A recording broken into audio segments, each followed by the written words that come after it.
Shoutout guys! Welcome back to my channel and you're watching Torch Mix TV.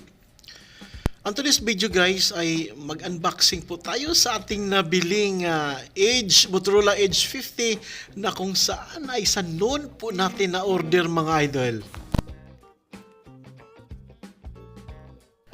Bago po ako nag-decision guys na tuluyan ko na talagang bilhin ang Motorola Edge 50 na ito, ay nag-research muna ako mga lods sa mga specification at talagang hindi po ako nagsisisi mga idol dahil maganda po ang cellphone na ito mga lods.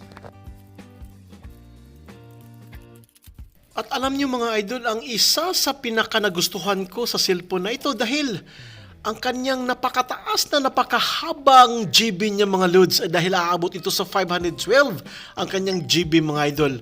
At ang cellphone na rin ito ay kahit mabasa sa ulan, kahit underwater below 3 meters mga lods ay maganda siya mga idol, lalong-lalo na sa Pilipinas na lagi po tayong binabaha, inuulan tayo mga lods, ay walang problema po ito mga lods.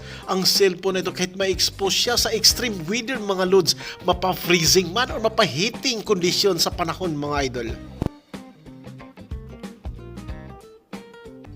At alam nyo ba mga idol kung magkano lang ang nabili ko nito mga lods? Dahil ang original price nito ay nasa 1,600 Saudi Riyal mga lods. Since nag-sale nga ang noon mga idol ay binili ko na, nakuha ko lang siya ng 1,299 mga lods.